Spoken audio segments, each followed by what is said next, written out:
started here. Thank you for coming out to the Kalamazoo Public Library.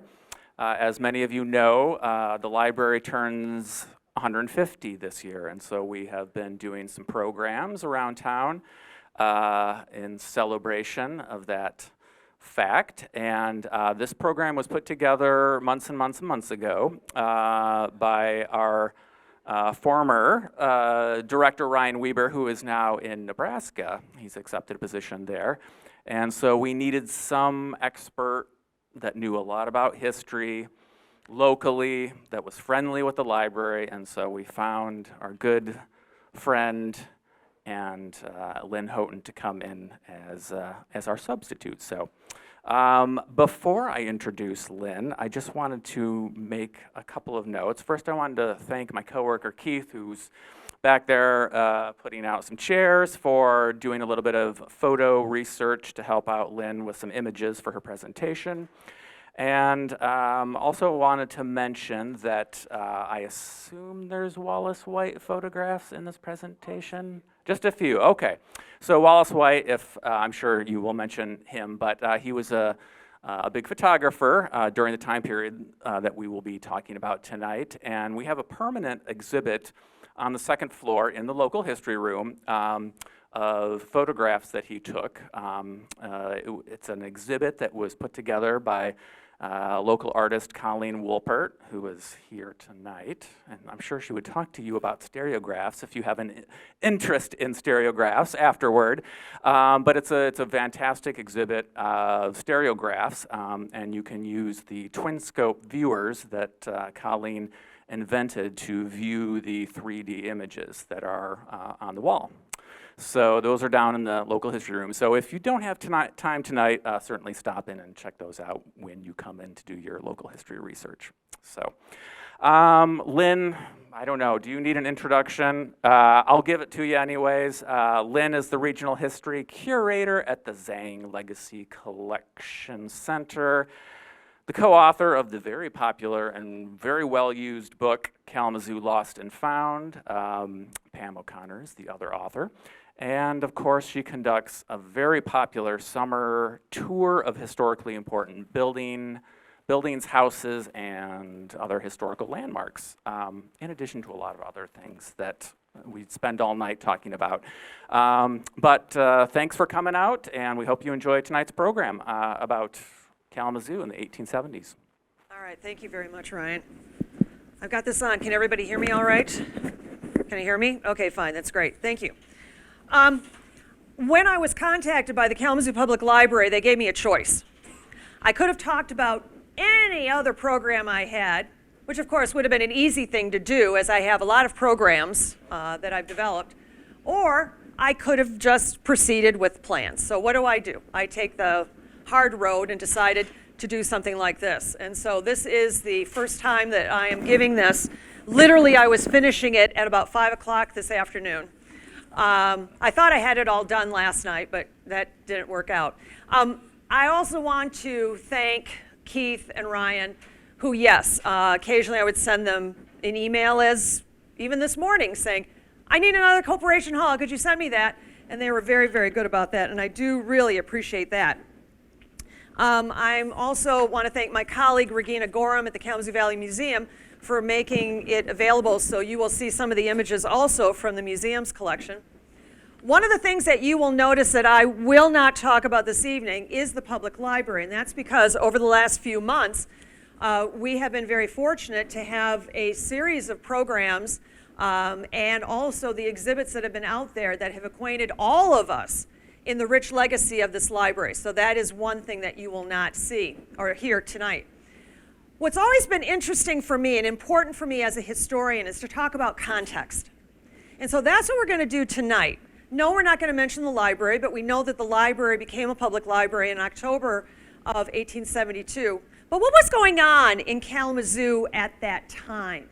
I'm not here tonight to answer the question, why did Jenny Wolcott, or technically Mary Jane Wolcott Kent, choose to approach the Board of Education to make it a public library?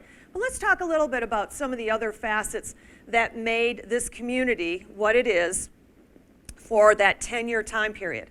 what I found really interesting when I was doing this is how many of the topics that are in this program, I've used various aspects of it for some of my other presentations. So that was really a pleasure to draw this all together. And I know that I must watch the time. So I do have a very nice watch in front of me, so I will be able to keep track of things.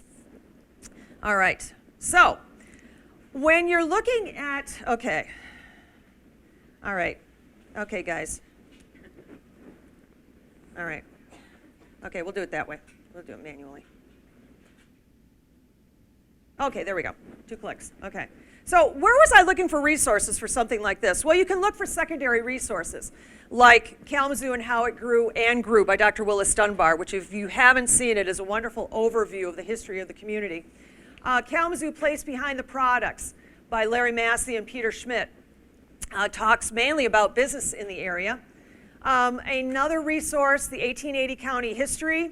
You know, keep in mind with the county history, there's always good things and how you have to keep things in perspective about the history, but it does have information about not so much 1880, but the history of the community and how it was like maybe 10 years earlier. And then there are other books that you can look at that might give you a little bit of facets. When it comes to K College, the book that I used for this was written by Marlene Crandall Francis when they celebrated their 175th anniversary back in 2008, called A Fellowship in Learning. And there was some information that I was able to capture there. Okay.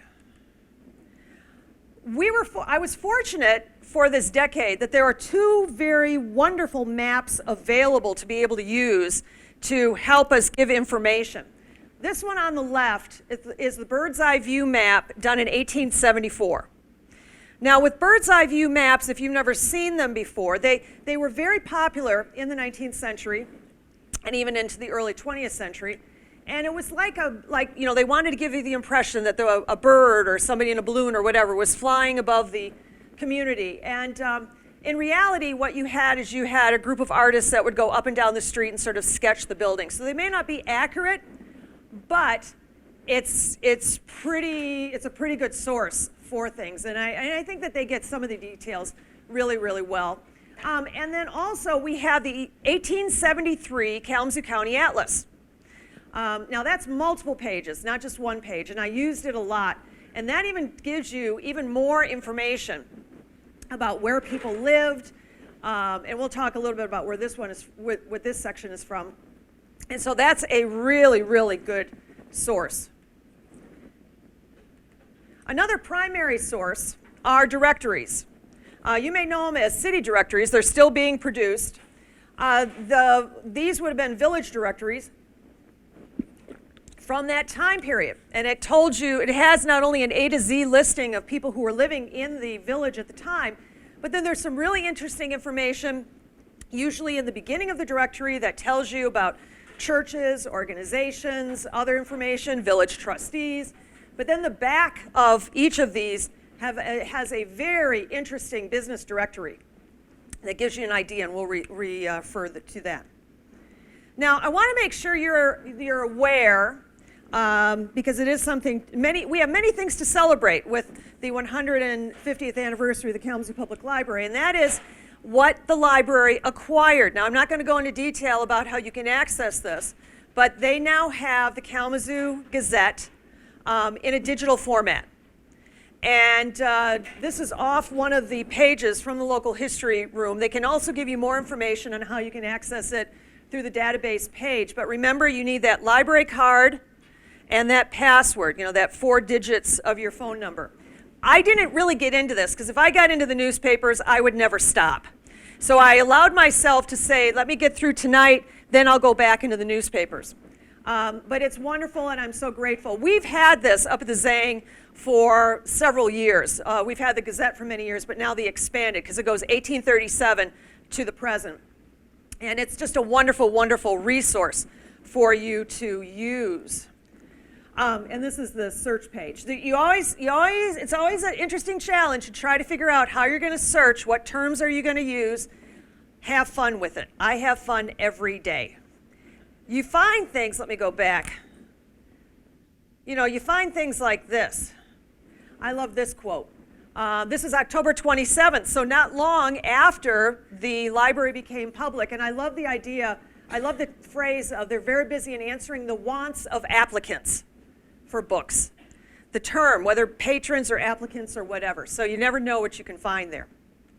I also want to mention, too, that one of the things that, as a result of the 150th, the Kalamazoo Historic Preservation Commission decided to go ahead and have their 3 books digitized, and you can find them on the local history webpage. It's just a wonderful thing. I refer to them all the time, although you would think that maybe I would have Kalamazoo Lost and Found memorized. I do not. So that's a wonderful thing to have. So pages from the past. Well, of course, another thing that you can use when you're looking at this time period are photographs.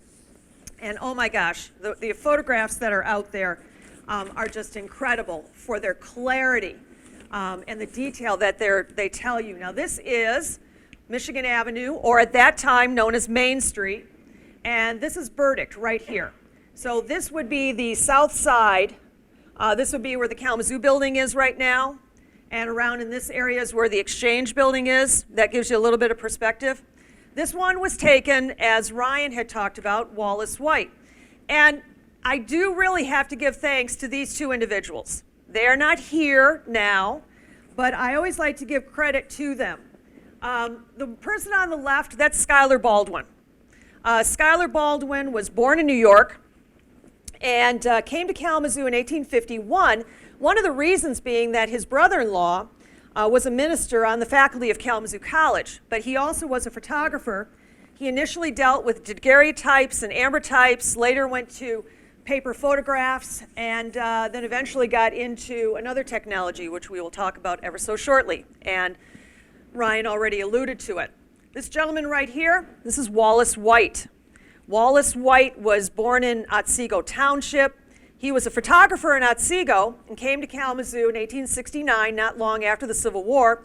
He worked at a gallery, ended up purchasing it, and even though I'm sure his bread and butter were portrait pictures, he also got involved with the technology that you can experience when you go downstairs to the local history room, and that is, no, that's not that, it's the stereographs. This is one that I always, you saw a lot of this one in a lot of books, and when Pam O'Connor and I were looking at images for Kalamazoo Lost and Found, we swore that we were not going to use the backsides of elephants. This is a circus parade. This is 1883. This was taken by Wallace White, I'm sure. And so you can see we're looking west down Main Street. And so we're just about at the intersection of Portage Street. If you're not familiar with stereographs, as I said, go down to the local history room and experience it. The thing I liken it to, and many of you might remember the Viewmasters of long ago. Maybe they're still out there, who knows? And to give you that 3D feeling when you're looking at this. And what Baldwin and White, I don't think they realized, you know, they took these pictures for stereographs to sell, for people to have in their rooms. I don't know if they realized what a value they were going to give us in documenting what life was like in Kalamazoo in the, you know, from 1870, 80, around in that area, even in 1890. Exceedingly valuable. And a lot of these photographs, when you talk about Kalamazoo in the 1870s, come from those stereographs. So let's look at this map. This is actually from a page of the 1873 County Atlas. This is in the intro kind of thing. And when you look at the layout of the village, and we are still a village, we've been a village since 1843, you can see that the roads really haven't changed all that much. The locations of some institutions haven't really changed. Here we have the Michigan Asylum for the Insane on Asylum Avenue. The name to Oakland Drive had not happened until about 1912. We've got Main Street, we've got South Street, there's the park right there. So a lot of things haven't really changed. The other thing that you get to see here maybe a little bit is not only the water, which is exceedingly important, the oxbow of the Kalamazoo River, but then some of the other means of transportation there. When you look at again, we're going to go back to that bird's eye view map. Question might come to mind, so where do people live? And, Dunbar describes Kalamazoo at this time in the big village. In 1870, the population was, now according to Dunbar, it's 10,085. Massey and Schmidt say 10,450. So very close, not major changes between that.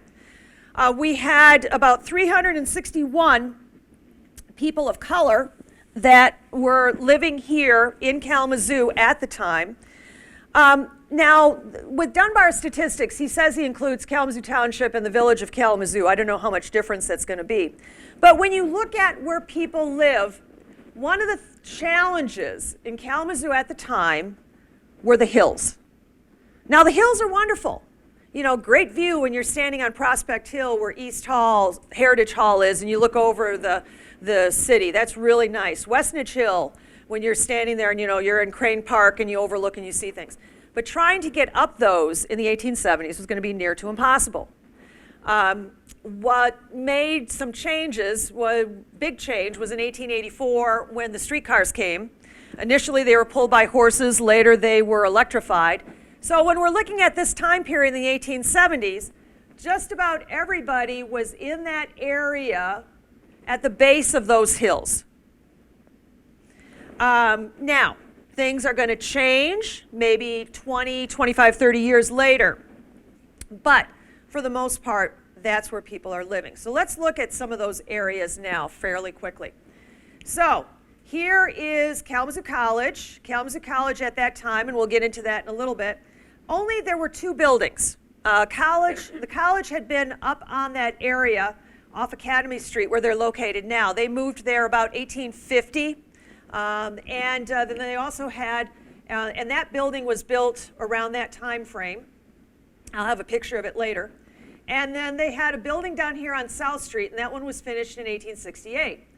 But if you look just to the north, you can see that there are some streets, if you can read this, that the names might not sound all that familiar. Here we have Grand Prairie Road, but then it turns into Main Street. So yeah, this is West Main. West Main. We've got Grove Street here, and when you look at the angle of that, my guess is that's probably because here is Prospect. That could have been like Grand Avenue around in that area. We've got Catherine, Carmel, so those names all sound familiar from that time period. Here's Buckley. So we've got some people living in this area right here. And then up here off Main, you've got a portion of the Stewart Historic District. And so you do have people here. And some of the names sound familiar because of the houses that they built. The Dr. Johnson home, which unfortunately I don't have a picture of it in here, but there's a beautiful Italianate on that side that Dr. Johnson built. And some of the other names there. And here we have Mountain Home Cemetery. So when you look at the houses in the Stewart neighborhood, from that time period, you've got the Bartholomew House, which currently is on the corner of Woodward and Elmwood, but probably was moved there before they built F.E. Woodward's house. The Prouty home was built in 1850, let's see, I want to say 1853, around in that area. 1852, I'm sorry. Here's the James Kent home. This is where Jenny Wolcott's went to go live after she got married to James Kent. This was 1865. The Ashby home is 1873. It's on Woodward. This is the Rickman home. That's 1878. And here is another small Italianate on Elm Street. I think that was probably in the 1870s. So the houses that you're seeing in Stewart, where are those big, huge Queen Anne's? Well, that's going to come later. That's going to come in the 1880s. They're going to build that. Because at this point in time in the 1870s, you're seeing Greek revivals, Gothic revivals, Italianates, maybe some vernacular homes. So a little bit smaller than what you're going to see in that neighborhood. So now where else are people living? Well, people are living, here is another section of the Stewart neighborhood. They're living in, this is F.E. Woodward, and this would be where Woodward Elementary is going to go to eventually. We've got the West Douglas neighborhood. We've got the North Side. So we've really got people around here. Okay, we've got more of the North Side. Here's the river. Here's Frank Street, North Street. you can see all the houses dotting that area. Here's a school right there. When we look downtown, look at the numbers of houses on South and Lovell and Academy. So, you know, all flat for the most part, all flat. When we look, no, that's not what I want. There we go. We look on South Street. We've got the Little Home that was completed in 1847. The Edwards Home, that's 1861. The Dio House, which is 1853. And the Henry House, that is 1852. Now this house, which is also on South Street, is one that also was up at that time. Actually, it was built in 1875. It's on the south side of South Street. And it was built by Jane Vanderwalker. And that has always fascinated me, not only for its architectural style, but also the fact that it was built by a woman. So again, you don't see like now the William Wood, William Upjohn home, that does come up later in the 1870s. That's around 1878, 1879. So you get an idea there. We've got a little bit further down Lovell. Now, here we've got Bronson Hospital, where the Upjohn Company was here. Back then, people living there. So you've got a lot of houses here. And here's Portage Street right here. And in this portion, this would be just across on the other side of Portage in that section before you get to what we recognize as the Edison neighborhood. So we don't have anything going on in there, but a little bit to the north, we've got people living there. And finally, of course, the Vine neighborhood. You've got a lot of concentration of houses in the Vine neighborhood. And houses like the Dexter Walker home that was built around 1857. The Remington, which is 1858 on Walnut. Vernacular Greek Revival, which I think is around on McCourty. Of course, the Octagon on South Westnedge that was built in 1856. And even something like this, the Bixby home, which was built in 1866. So a little bit, a little bit taller. This is an Italian villa. Here we have a simple Italianate. Here's got an Italian villa, but they're following those same sort of patterns of architecture like what we've seen in some of the other neighborhoods. Now, what about towards the edges of the village, and maybe even just like over the border? Well, agriculture is still a popular, it's very big in Michigan, even in the 1870s. And so let's go back. This is a small portion of that. Here you see West Main, and you see this name Taylor. That is James Taylor, who owned 160 acres in 1870. Now, it was really great in Ancestry that in certain years during the 19th century, along with the population census, they had such things as the agricultural census, where you can find out a lot of information about these farms. And in 1870, the value of James Taylor's farm was $30,000. He had sheep, he had crops. Now, when he passed away in 1881, the land was inherited by his daughter, Mary Taylor Henderson, whose husband, Frank, was making trunks and starting regalia, but then later on, probably about 1888, 1889, announced that he was going to do a landscape development in that area. Now, this house right here is in my neighborhood. I live in the Westnedge Hill neighborhood, and it was built by William Burt. Now, at that point in time, the village sort of ended about right here at the corporation line. So just about at the top of the hill when you go up Westnedge Hill. Just about there, that's where the village ended. And then right here, we've got Mr. Burt. William Burt had come to Kalamazoo in 1853, and he started an iron business to make, produce iron for stoves and engines. And he purchased this farm in 1860. It was technically in Kalamazoo Township, but really just right on the edge of the, because here we've got Portage Township, so just really on the edge of the corporation line between the village. He raised wheat, he grew corn, he had 3 cows and 4 horses, according to the census.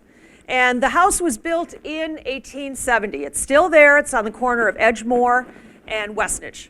and another really nice Italianate. So we had farming too in certain sections right outside the village, and in some cases really in the village. So as I mentioned, Willis Dunbar in his book talks about the big village, called it the big village.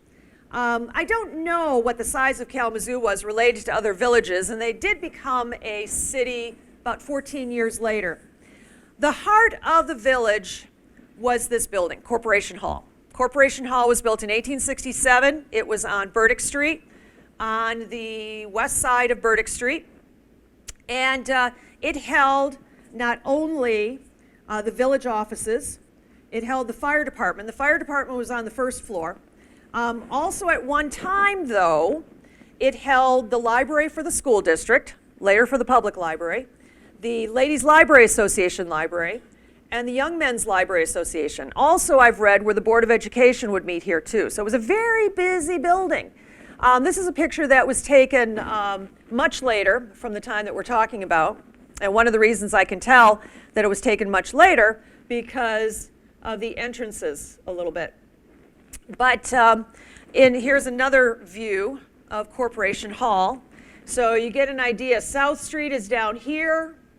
And the buildings, the Butterman buildings, or the buildings that are built around the Bassett House are still there over on the corner. But here's another picture of Corporation Hall. When we talk about village, let's talk about some of the services with the village. And one of the big things, of course, is fire prevention. When the village was created in 1843, the first ordinance that was out there said that everybody, no matter if you lived in a house or if you had a business, you had to have 2 ladders and 2 pails or buckets to fight fire.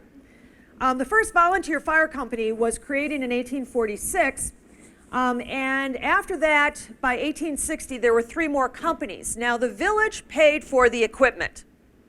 The men were volunteer, but the village paid for the equipment. What did they use for water?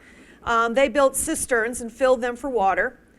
When you read the history of the fire department that was written in 1881, like I said, I really dug deep for tonight. So yes, I read the history of the water department and the fire department. My devotion to this topic knows no end. But they keep talking about this fire, that fire, this fire. So fire is a really big problem. Of course, the majority of the buildings are made out of wood. And it's one of the biggest challenges they had was, where do you get the water? Well, one place they tried was Arcadia Creek. Now, this doesn't look like Arcadia Creek that you know now, but this is a photograph of the creek around, shall we say, like Allen Boulevard and like behind St. A's and around in that area. So there are times that they would tap into Arcadia Creek to fight the fires, but it was still going to be a challenge. So starting about 1850, the village started talking about wanting to have some sort of standard type of water that they could depend on. Nothing really happened. They kept having the fires.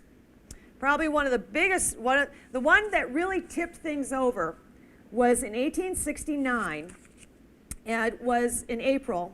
There was a fire at the Stevens boarding house. This must have been one heck of a house, because it said that it had 30 apartments. Now, I don't know what they determined as an apartment. If one room was an apartment, I don't really know. But the fire probably started in the chimney. And so, okay, if you can picture this, this is a block. Okay, so what we have is we've got Main Street down here. So it's Main and Academy between West Street and Park Street.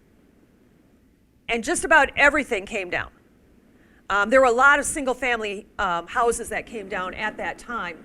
So you can see at least there's one building that's still here. And so when they brought it up to voters again, should we create a better water system, people said yes. And so what they did is they decided to do what was called the Holly water system. Now, I know I read the history of the Holly water system, but I'm not going to spend time tonight trying to explain it to you because I still don't understand it myself. But it was originally going to be on Eleanor Street, but instead they decided to go to South Burdick Street. And the Holly water system, or the Holly Water Works, was located on South Burdick Street at Crosstown Parkway. Currently, there is an empty bank building that is there now. It used to be originally the American National Bank. That's where it was. And when you think about that whole area and the water table that is there, because not far from there on Crosstown Parkway, the city has a spot there too. So they decided to sink a well. This was one of the first, here we have a stereograph. This is one of the early buildings that they had, and eventually there was another building like this, Kalamazoo Water Works Station. And so by 1882, they had 155 fire hydrants scattered around the village to help fight fires. There were some houses later on that did get hooked up as far as drinking water, but I still think people still had their own wells or cisterns in certain areas. It wasn't a system initially that was to hook up to every home or anything else like that. So let's go back to Corporation Hall. Now this photo has been taken much, much later. This is taken probably around 1907, and you can see the fire department in front. The reason why I'm using this is because by 1870, here we go again, the fire department was reorganized into 4 hose companies, and then 7 years later, the village started paying the people working in the fire department. So 1877 is the year that's given for the start of the fire department, because these people were no longer volunteers, they were actually being paid. And as I said, this was much later after that. The village also had a village marshal, and in 1872 he hired a regular policeman that was working under his supervision, actually one for daytime, one for nighttime. The marshal was in charge of enforcing the law and collecting village taxes. Well, this didn't happen in the 1870s, but this happened in 1880. Really exciting. Sewers, our first sewers. Actually, it was in 1881, and this image, which again was a stereograph, and they originally dug the first sewer on Vine Street from Davis to the river, and then later on they expanded that. Unfortunately, you can only imagine where the sewers went into: the river and the creeks. There's that pattern there. Another thing the village was involved with was what was going on in that park in the center of the village. These are some of the early photographs of Bronson Park. I don't know if any dates have ever been given. This is the mound. That was here. You can see a fence, and there's looks like a young girl standing on top of the mound. You can see the fence around here, and you can see the fence in a little more detail, and you can see the wooden sidewalk. So at one time, very early on, this was known as the Commons. When the first jail was removed in the 1830s, and then the academy was moved by 1856, eventually those joined together into that, and into what we now know as the park. And by 1876, the Village Parks and Public Grounds Committee was created. Now, another thing they did in 1876, which I find interesting, and I don't know if it was because of centennial fever or anything else like that, they decided to rename the park. And the park was renamed after this fine gentleman, Titus Bronson, who was one of the first settlers that came here in 1829. That was one thing. The village trustees and the village marshal, they knew they wanted to do something for the park. There had been criticisms that, the land was uneven, there wasn't really anything there, they wanted to do something. So one of the first things they did, though, is they sent a lawyer by the name of H.G. Wells to Lansing in 1877 to make sure that there would not be any claims on the land. And from not so much Titus Bronson, but his brother-in-law, Stephen Richardson, from his heirs, found out that there would be no problem as long as they would continue to use it for a park. And so they hired a landscape designer named Adam Oliver in 1877. So towards the end of that decade, they had plans in place. Nothing was done in 1878, but finally, by the end of that decade in 1879, they finally did what they wanted to do in now Bronson Park. They worked on drainage, they graded the land, they planted trees, they did water and gas lines, they put in the basin for the fountain. I thought it was interesting. They also passed laws that no animal could go into the basin, nobody could throw litter into that basin, but so they laid down a lot of this, grading and the sidewalks and the chairs, and really got going on that in 1880. And one of the things was, of course, you need money for something like this. They did do a subscription, and they did raise about $500, and then the village spent about $2,700 to do improvements in Bronson Park. So that was one thing. Okay, so here's your trivia for one of your trivias today. Also in this decade, I got to tell you, there was a lot of things that happened in this decade. And so yes, we had the first telephone in 1878, but the first circuit was installed in 1880. And in January of 1881, the first telephone exchange started with only 2 subscribers. So I think it took a little while for it to get to the point of where we're thinking of right now. As far as the county, no, I don't want to go back to Titus. Let's go back. Okay. As far as the county, they were in the village. Of course, the county courthouse was in the village. And so what you have on the left-hand side, here's the county courthouse. Now, the original courthouse did not look like this. The original courthouse was built on Courthouse Square in 1838. And then in 1866, not long after the Civil War, they decided to renovate it and add on to it, and see, this is what it looked like. So this is Main Street right here. So it's facing Main. Another addition that they did in 1869 on Courthouse Square is they built a new jail. And so that was the 3rd jail that the county had. And then here's another picture, again, from, I keep thinking, yeah, it's white. It's white because of the Barnard name down there at the bottom. But you can see the courthouse and you can see Church Square right here.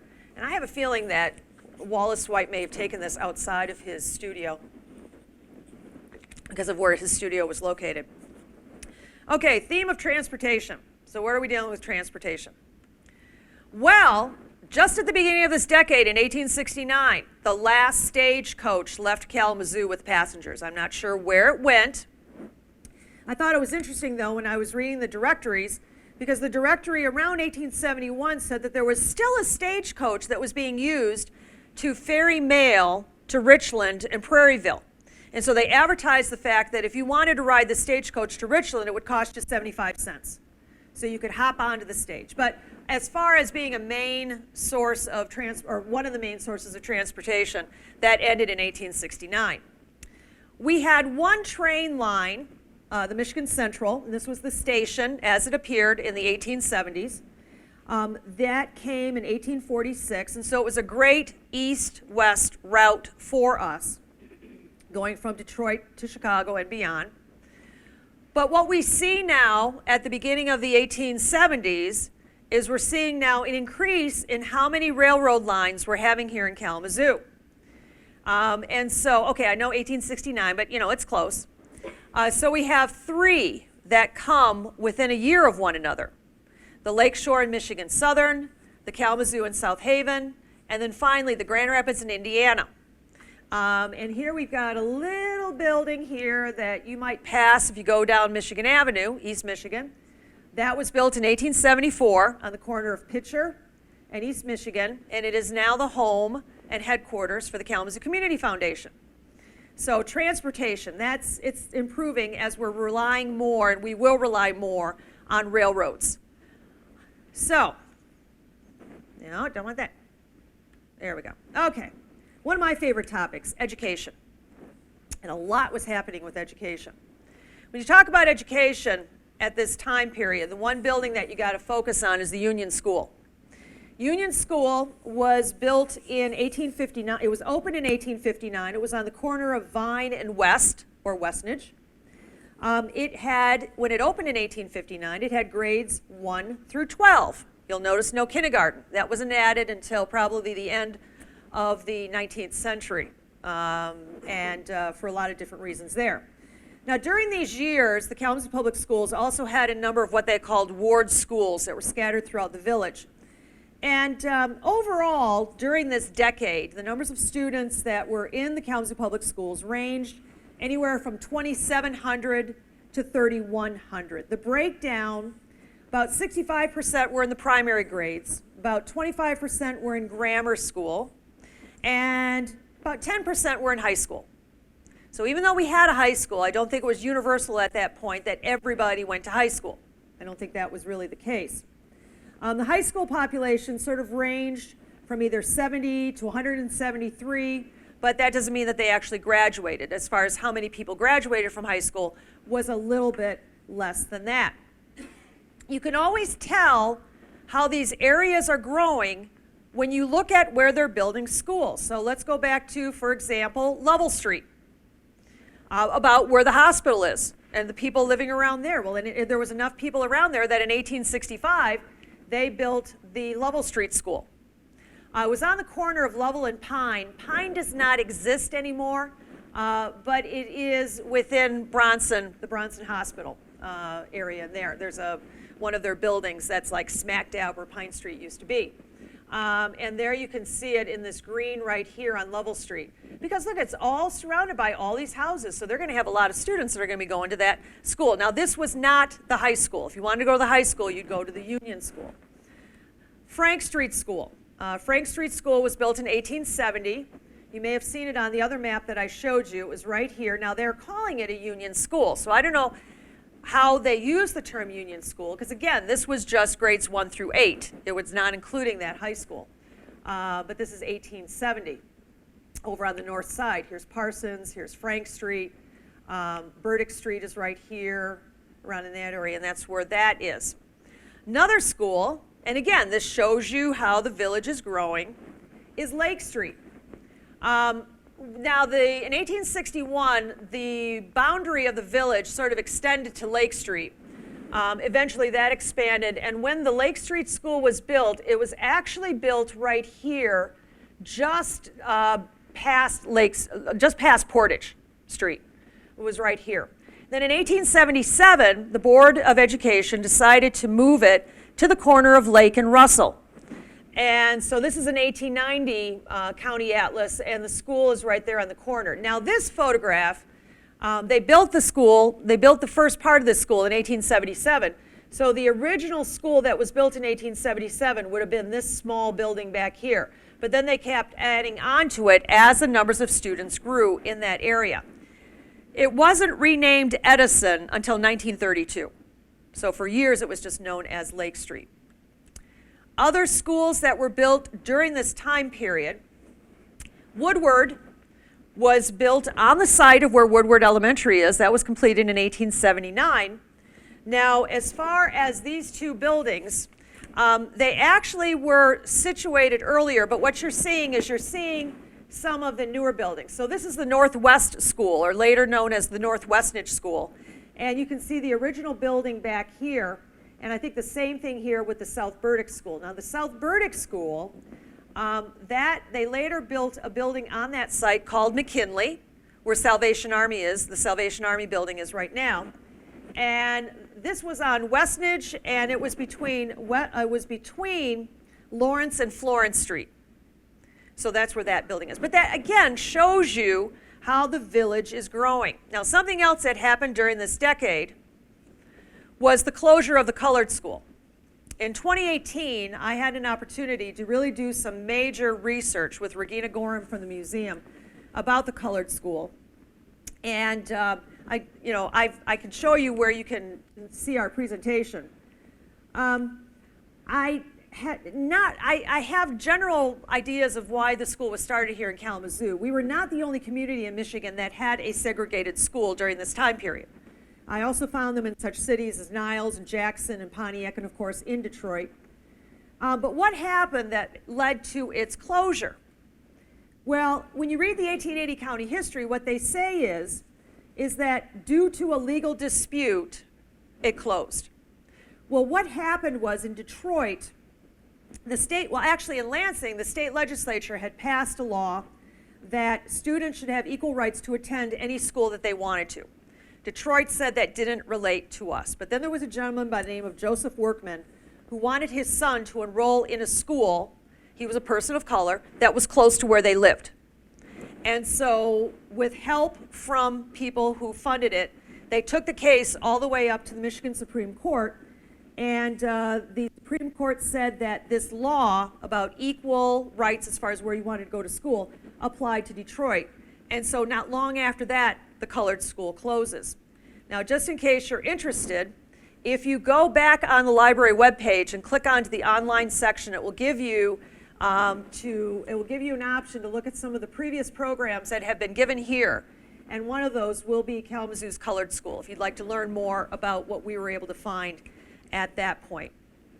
Well, another interesting thing, here we're back at the Union School.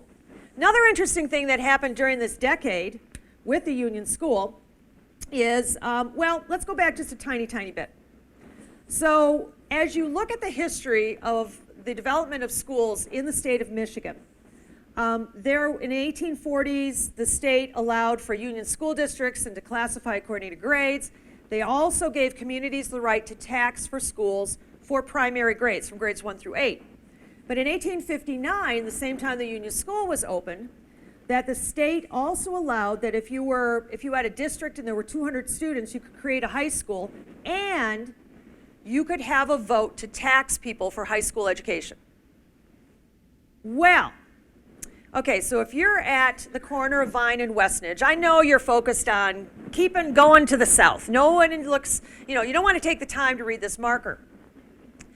But at the corner, where Old Central is a marker to the Kalamazoo school case. Because what happened was in 1871, 3 citizens in Kalamazoo, very prominent, brought a suit in circuit court because they said that they should not have to be taxed for high school. The Michigan Supreme Court decided otherwise. And that was upheld in 1874 and was forever known as the Kalamazoo school case.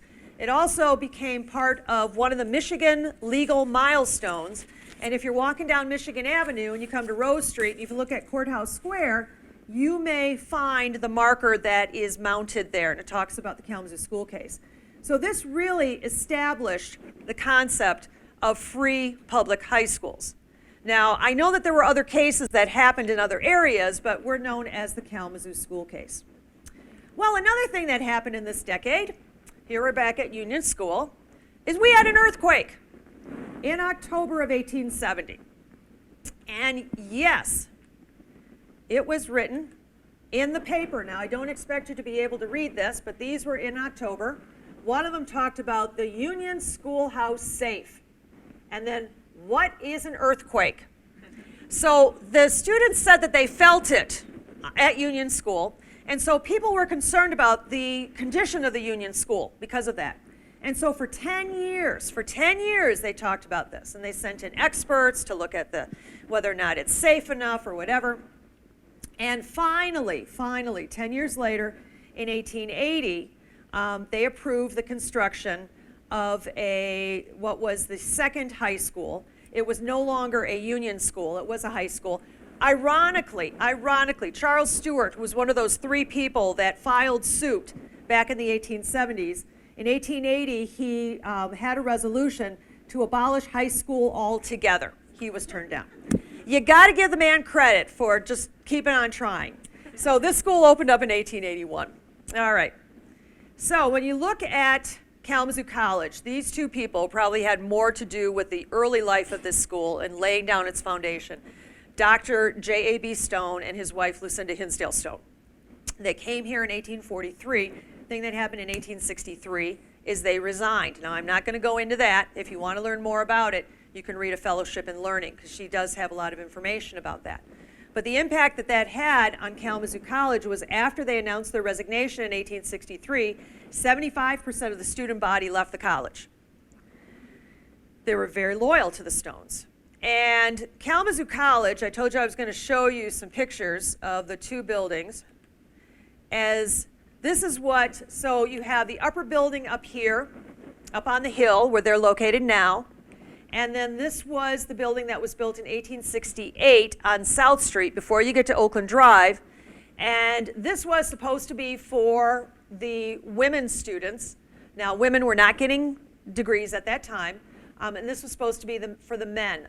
Both the Stones did not believe in separate facilities, so they had coeducation for a while. But for the next 30 years after the resignations of the Stones, the college, as what was said, struggled with low enrollment, weak finances, needing more facilities. There was an economic panic in 1873, a depression that caused a problem. And eventually they persevered and survived after, so they had a little rough maybe in the 1870s, but then things began to get better. Some of the other schools that we had in that time period, the Michigan Female Seminary, which was a private high school funded by the Presbyterian Church, and it was located, it's right here. Now this says Gull Prairie Road. We now know that as Gull Road. And so it's located, if you know where St. Mary's Catholic Parish is, off Charlotte Street. That's where the Michigan Female Seminary was located. And this was the building as it would have appeared in the 1870s. As I said, it was a private high school. They had women that came from all over the Midwest, not just Kalamazoo. And it was built for 100 students at a time, maybe even a little bit more. Never quite made that amount. Average was about 60. And it closed in 1907. So it remained open for about 40 years. Another interesting school that we had start at this time was Parsons Business School. And William Parsons, with his brothers, decided to establish business colleges along the railroad lines. This one in Kalamazoo opened in 1869 with 45 men and 5 women. So here we have an interior shot, and there's the women right here. I don't know if this is actually opening day or anything else like that. But originally they were located in this building on the corner of South Burdick Street or the mall and Michigan Avenue. This would be where the First National Bank is right now, or I don't know if it's still known as the First National, I think it's the no, it's not the Peregrine Building. I'm not sure what that's called. And then eventually they moved to this building, the Humphrey Block, on the corner of Portage and Michigan Avenue. They later, much later in the 1890s, had a building that was built on North Westnedge, just around the corner from where St. Augustine is located. And so, commercial business college, they provided all subjects, almost all taught by William Parsons. Initially, they had 10 students. Within the week, they had 33. Within 6 months, they had 300. And so we had 6 commercial colleges. But they're teaching them things like bookkeeping and penmanship and things that you would need in the business field. Before we leave education, I need to turn to Lucinda again, because one of the things that happened in the 1870s, Lucinda was very much involved with, and that was coeducationalizing the University of Michigan. Now, Lucinda was not the only one that was involved with that, but she was definitely one of the stronger members that spent years convincing the Board of Trustees to allow women to attend. And when they said yes, she turned to one of her students, Madeline Stockwell, who had been born in Albion, came to Kalamazoo, had studied in Albion, later studied with Mrs. Stone, and so she became the first woman to enter the University of Michigan in February of 1870. She graduated 2 years later with a degree in Latin and came back to live in the house on Woodward. It's this beautiful brick Italianate with a cupola at the top. And she ended up marrying, I think his name was William Turner, either William Turner or John Turner, but his last name was Turner, because he was one who refused to sit behind her because they were doing it in alphabetical order. And then he ends up marrying her, but whatever. Anyway, that was nice. Now, this woman here is Carolyn Hubbard. She also grew up in Kalamazoo. She graduated from Kalamazoo High School in 1871. She entered the University of Michigan, graduated with a bachelor's degree in 1875, and got her master's degree in 1876. She is the first woman to have received a master's degree from the University of Michigan. So both, again, part of education. When you look at religion, overall, there was a diversity in denominations. We have up here First Baptist. This is First Presbyterian, First Congregational, St. Luke's Episcopal. At this time in the 1870s, St. Luke's, the First Congregational, and the First Baptist are 3 of the churches that are on Church Square. The other church would have been what was First Reformed, the church, that church. We also had other denominations. We had 2 African American congregations. We had a Methodist and a Second Baptist church, both of which are still in Kalamazoo. So that's one of the churches there. Down here we have the First Unitarian Church, now known as the People's Church. And then up here, there was a church that opened in 1875. Now we had the First Reformed Church. This was the beginnings of the First Christian Reformed Church. And they were located on Walnut Street. We had two churches that were just completed in 1869. St. Augustine, which was located on Kalamazoo Avenue at that time, Kalamazoo Avenue and Park Street. And this was First Methodist. It was on Lovell and Rose, not far from where we are. Both of these churches were completed in 1869, and if they look fairly similar, it's because they were designed by the same architect, a man by the name of David Hopkins. Another church that was built during this decade is one that's near and dear to my heart, because we decided to put it on the cover of Lost and Found, because I think it's definitely one of the more interesting, one of the interesting buildings that's in Kalamazoo. This was Temple B'nai Israel. It was located on East South Street, maybe about where the entrance to the parking ramp is, on that would be the south side of East South Street, around in that area. It was completed in 1874. The congregation B'nai Israel was begun in 1866. We also had other denominations too, but that gives you a little bit of a flavor. As far as entertainment, well, one of the big places you could go to was the fairgrounds, or what also was known as the National Driving Park. And you may have seen a little bit of picture of that when I showed you some of those maps, because where it was located is the neighborhood that we now know as the Edison neighborhood. The National Driving Park was opened in 1858. The previous fairgrounds were over in the Vine neighborhood. And there were 64 acres that were purchased to the south of the intersection of Portage and Washington, and on that side of the street. So that would be the east side of Portage Street. They had county fairs there, state fairs. It was announced in the Village Directory in 1871 that the Michigan State Fair was going to be held there. They had horse racing. They really had a lot. And it stayed open until 1893, when they then moved to the current fairgrounds over down on Lake Street, further down there. And then later on, you had primarily Charles Hayes, who then developed that area into housing. Well, some other things that you could do. You could go to the Allen Hall, which was over on North Burdick Street. And we have a grand dance here that's happening. It's 10 cents. And then you talk about Union Hall. Now, where was Union Hall built? Union Hall was one of the first big halls we had. Now we have Portage, and here is Michigan Avenue, and it's this building right on across the street from the Humphrey Block. The building is still there. It just looks a little different than what it did originally. And here we have the Lotus Club, and I found this really interesting because it was for the benefit of the public library reading room. And I haven't had time to look at who was the popular comedy of Everybody's Friend, and then they list who starred in there. So there are places that you could go there.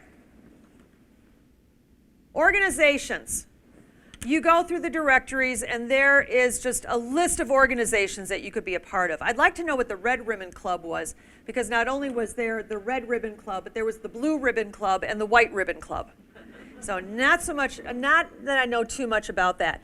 Not only you will see a heavy emphasis on German, because we had a lot of Germans that were living in Kalamazoo. We also had a lot of Dutch, and I know that there were some organizations that were also Dutch. You're also seeing too temperance being very big at that time. But probably the one organization that really, 1870s, there was a lot of things that happened with them, and that's the Ladies Library Association. Originally organized in 1852, and they had always wanted a building of their own, and they finally got it in 1878 on South Park Street. And that building, as you know, is still there. It's a very active organization. It was the first building built by and for a women's organization in the United States. They raised the money themselves. We've got the records of the Ladies Library Association. That's why I can benefit from photographs like this. And here is that main room with their library surrounding it. It's absolutely wonderful. But as far as temperance goes, yes, temperance itself, the first organizations began in Kalamazoo in the 1830s. But it was interesting, in the decade of the 1870s, you had the Kalamazoo Temperance Association. And one of the things that we acquired, which I had just so much fun processing this, was the Temperance Coffee House card. And what it was, I found out, it was from this era. The Kalamazoo Temperance Association in 1875 opened what was called the Holly Tree Inn with coffee rooms. And they were trying to get people off alcohol and get them to drink coffee instead. So we go off alcohol and onto caffeine. You know, that's fine.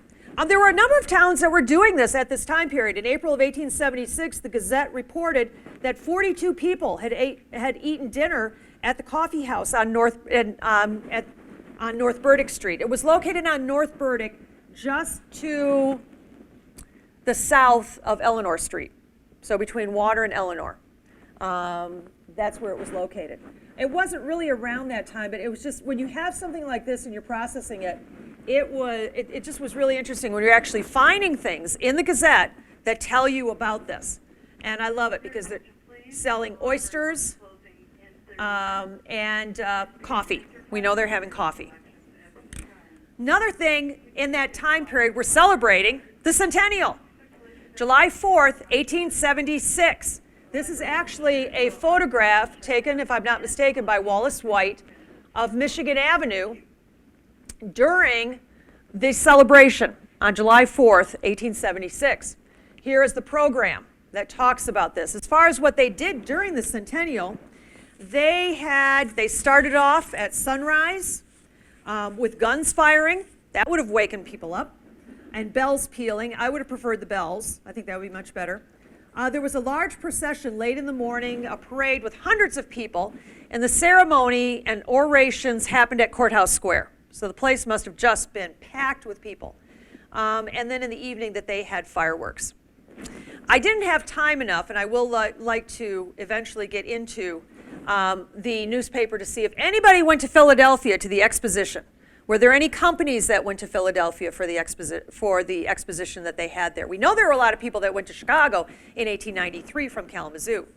But it's interesting because at the museum, they have these 2 volumes. These 2 volumes were created for display at the Philadelphia Exposition in 1876. And it was filled with work that students had done. And it was also filled with a few photographs, like the Frank Street School that I showed you. And the other photograph they have in there is of the high school room that this has been like one of my favorite photos for years. Because you have the girls on one side and the boys on the other. Anyway, but this was one of the high school classrooms. Or this was probably the only high school classroom they had at that time period. So you have the teachers up here at the top, including one of them was the principal. And that would have been included in those books that they have. So at least we have some evidence of people that were at the centennial in Philadelphia. As far as retail, now this is South Burdick Street. You've got the International Block here that was built in 1869. You might be able to see Corporation Hall is down here. There's the tower of Corporation Hall. But as far as South Burdick Street being a retail center, there really wasn't all that much down here in the 1870s. Where you were going to find more would be Burdick Street. Main Street. You're going to find it on Main Street. This is a little bit further from that first photo I showed you. We sort of stopped at this building. But I think down Main, both this section and then on the other side of Portage Street, there would have been a lot more. And even around the corner, maybe not so much on Rose, but there would have been a lot more retail establishments down there. Burdick Street becomes that a little bit more in the 1880s, but not so much in the 1870s. As far as newspapers go, well, one of the things that happens at this time period is that both the Gazette and the Telegraph, and I should mention to you that the Telegraph is also available through the library website, becomes a daily. They had been weekly, and now they're becoming daily. And then these are some of the other publications that came out. They were very, specific for Masons and also for Parsons, which is what this was. Okay, I got to talk really fast now. So let's look at healthcare. Well, when you're looking at that, one of the things you're talking about is the Michigan Asylum for the Insane, what later was known as the Kalamazoo State Hospital. The hospital had been awarded to Kalamazoo in the early 1850s, and it opened by 1859. By October of 1860, there were already 42 men and 65 women that were there. What you're seeing here is the first building that was built that later became the women's building. They realized in the 1870s that they were going to have to build another building.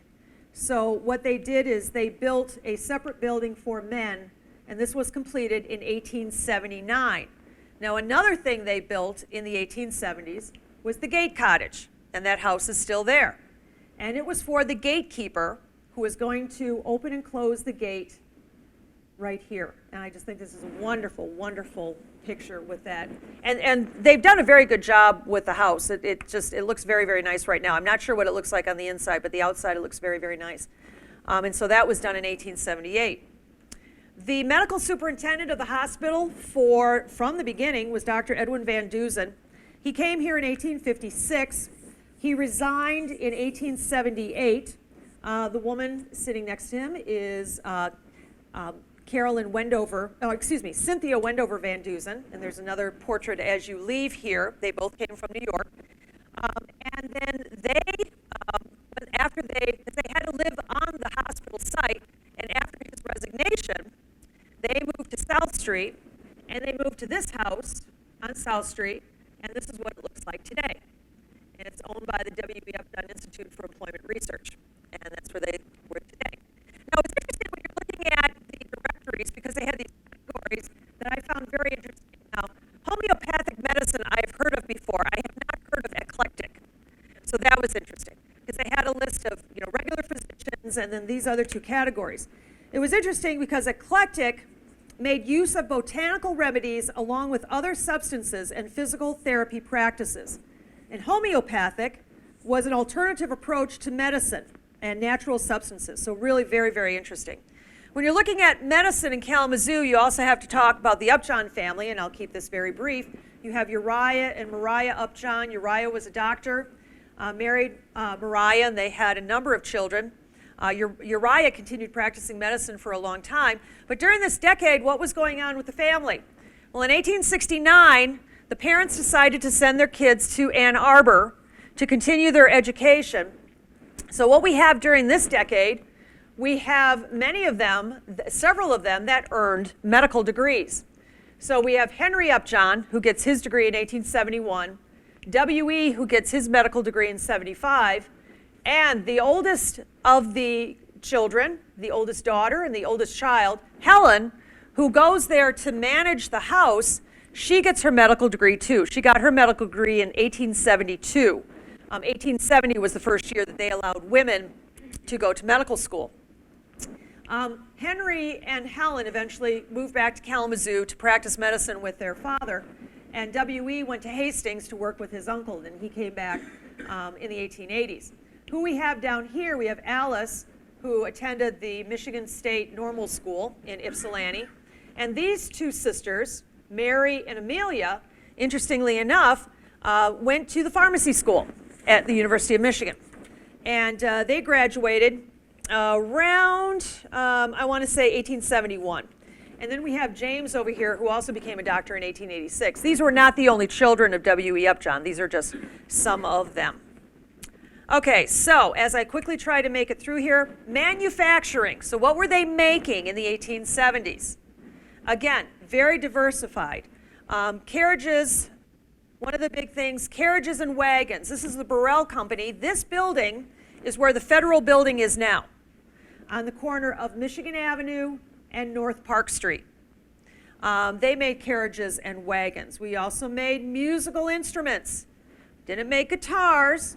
We made organs and melodeons. Delos Phillips was one of the creators of those. Coffins. There were several companies that did it, but one that became very well known was O.M. Allen with the Globe Casket Company. Cigars. This is East Michigan Avenue, and David Lilienfeld, who made cigars. Cigars was a very big product here until about 1907 when we had a strike. And then we see Mr. Henderson. And at this point in time when this picture is taken, he was selling trunks. He was making trunks and suitcases and that type of thing. So why am I showing you this picture? This is a picture of employees from the state hospital, and they're playing croquet. One of the things we made during this time period, we made croquet sets. The Kalamazoo Handle Manufacturing Company not only made handles, but also croquet sets. You see so much of this that's wood-based. One of the reasons why that is because we're in the midst right now in Michigan in the 1870s, where lumber is like, we are the leading provider of lumber. We're producing more lumber than any other state in the United States. That's, you know, the lumbering industry started previous to that, but by 1870, we were number one. And we continued to be number one until about 1900. We had a company that made brooms, a company that made broom handles. We had a company that made clothespins during this time period, which would made my mother very happy because she always hung her laundry outside. But the big industry in Kalamazoo at this time was agricultural implements. The amount of companies that made, you know, we had maybe 4 or 5 companies that were making various agricultural implements, not only for a local market, not only for a state market, but for a national market. We were not the only ones that were doing this, though.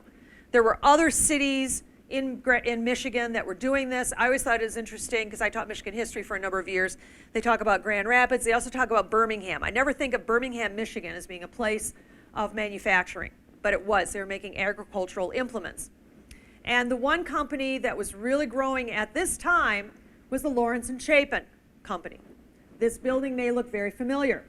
William Lawrence came to Kalamazoo in 1867, had started the Kalamazoo Iron Works, and then in 1872 he was joined with Dr. L.C. Chapin to make the Lawrence and Chapin Iron Works. They were the largest producers of agricultural implements in Kalamazoo for what they made. And one of the things with this map, you can see, you know, where they were located, a lot of these companies used water for power. Lawrence and Chapin was one of them. Another industry that's just beginning is paper. The Kalamazoo Paper Company started in 1866. It expanded in the 70s and the 80s. This was located on the south side of the village because, you know, you want that water. You want that water not only to make power, to power your machines, and also, unfortunately, to dump your waste, which is something that started way before this happened. Kalamazoo Paper Company was the only paper company we had until probably the 1890s, and then things just exploded when you look at the numbers of paper companies that started at that time period. Now, there's things that you don't see at this point. As far as celery goes, we were growing celery, but not to the point of what happens in the last half of the 19th century and even into the 20th century, when you had so much celery. We were known as the celery city, and we had a lot of celery that was being shipped out of here. That happens later. The other thing that you don't see is you don't see, of course, like I said, musical instruments, pharmaceuticals, that type of stuff. That's going to come a little bit later. It was really interesting because in 1878, the New York Daily Graphic had a feature article on Kalamazoo. The original is still at the Kalamazoo Valley Museum. We have a reprint of it. Now, most of these etchings are buildings that you've probably been familiar with what we've talked about tonight. This one, you haven't seen this yet. This was the new building for Lilienfeld and Company, and it still exists on East Michigan, on the north side of the street. It's in 100 block of East Michigan, and that was built in 1878. So I don't know what the motivation was to write this article, who did it. Again, that's one thing I have not been able to find on the Kalamazoo Gazette. But it was interesting because it did extol the virtues of the village. I tell you, it still talked about that Holly Water Works. I mean, it still went into great detail about that. That was going to be their selling point.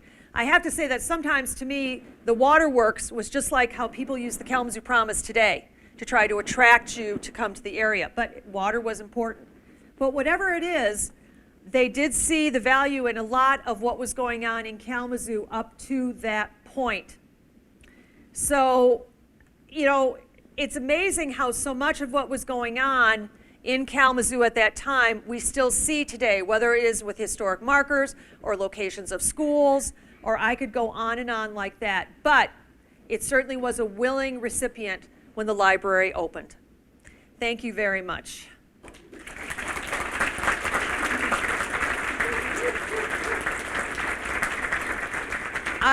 I will mention that this is, you're looking again down Michigan Avenue, you're looking west. Here's the Burdick Hotel. I did want to end up with this picture here. If you have not seen the Zhang Legacy Collection Center, I certainly would recommend. You can even come and walk around and see the building. I can tell you, and I've got some people here in the audience that can confirm the fact that there's going to be aspects of that building you are not going to see anywhere else. So you can check our website and check our hours, because it is getting to the end of the semester, so our hours change a little bit. All right, I think I probably have like 2 minutes to answer any questions that there might be. Yes? I'm not sure. I'm not locally, I can tell you that. It was probably shipped in some way. More than likely, yes, I would say so. But I said that, it was a big, I don't know how many we produced, and I don't think it was comparable to what they did in Detroit, because Detroit was a big cigar manufacturer. But there was a big strike that we had here in 1907, and the cigar manufacturers just left. They picked up and left. Okay, any other questions? Yes? Wasn't beer big in the 1800s? It was, but I have the beer expert back here, Keith Howard. I didn't even want to touch that with a 10-foot pole. Okay.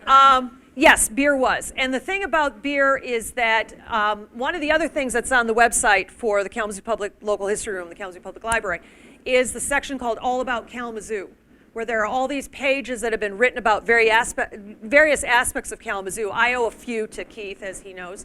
And he wrote a very extensive one on brewing.